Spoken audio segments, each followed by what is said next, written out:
Hey everybody, it's Retired at 40. Today we're making homemade bacon. And we're gonna make it out of this big old hunk of meat candy, known by most as fresh side or pork side.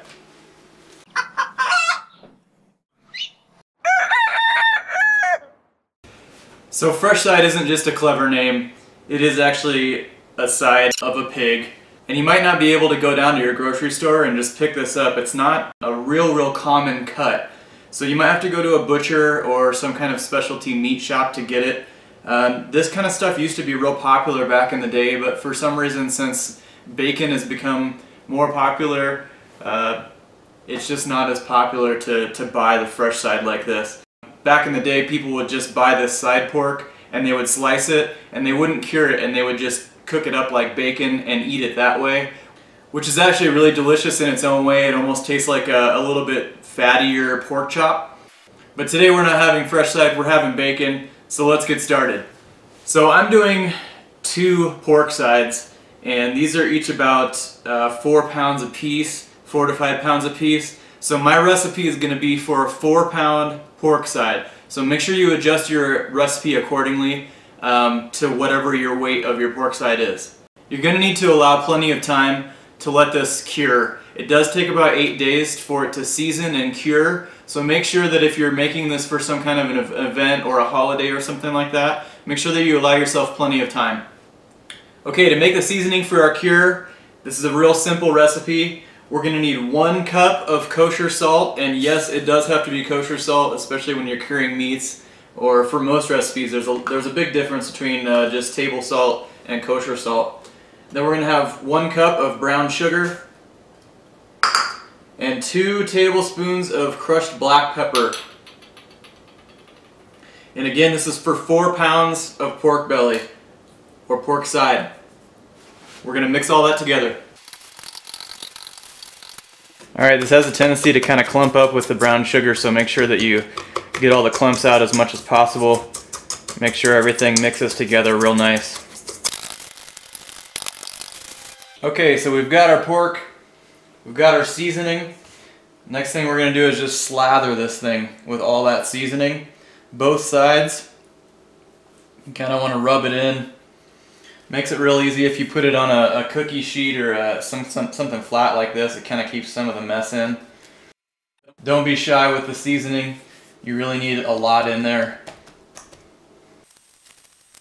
Okay, now that we've got both sides, we need to put this into some kind of bag or container that's going to hold all that seasoning. I like to use these they're kind of office type garbage bags, because usually these hunks of meat that I get are pretty large and I don't have a container big enough to put them in. Okay, just like that. And then go ahead and take some extra spice if you've got some that fell off and throw it in there. You're going to want to use all your spice. You're going to take all the air out of the bag and we're going to seal that up. Okay, so we've got our pork. It's all seasoned. It's in a bag. You want to take as much air out of the bag as possible, and you want to seal the bag or the container, whatever you're using. Give this thing a couple of flips. Make sure everything's kind of evenly distributed. And then this is going to go back into the fridge for 8 days. And then every 2 days in the refrigerator, you're going to want to flip this, just to make sure that all that juice and everything is getting all evenly around all that whole pork side. So I'll see you guys in 8 days. Alright, so we got the pork out of the fridge now. It's been in the fridge for 8 days with all the curing seasoning on it, flipping every 2 days.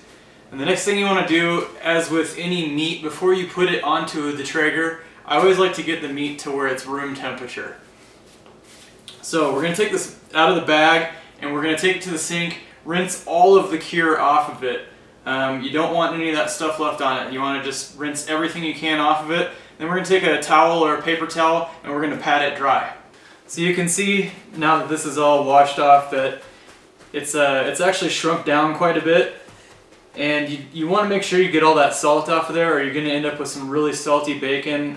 There is still some pepper flakes on this, but that's not a big deal. Mainly just want to get that salt off. And you'll feel that the meat is a lot more firm also. But it's really starting to look like the bacon that you're used to in the store. Alright, before I do this next step, I'm going to go out to the Traeger and start it on smoke, and then we're going to go up to 180 degrees.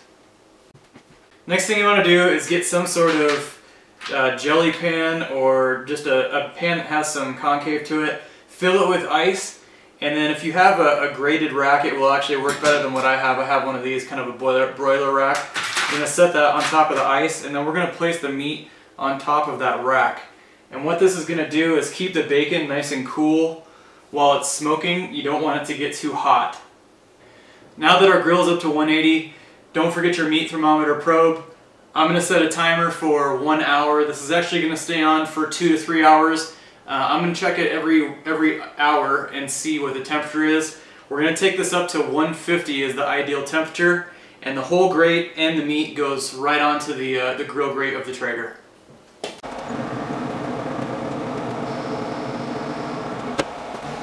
Alright, it's been about 1 hour. Our bacon's coming along real nice. Starting to get some nice coloring in here. Temperature is at 85 degrees, so we're going to go inside and let this hang out for another hour. Okay, it's been in for about 2 hours. Still looking just about the same. I just checked the probe temperature, and the bacon is at 105 degrees right now, so we're going to leave this in for about another half an hour and take a peek. Alright, so it's a little breezy out today. It's been about 2 hours and 45 minutes at this point.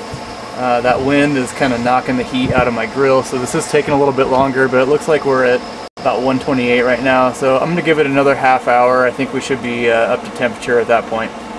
After a long 3.5 hours, we're ready to take this off.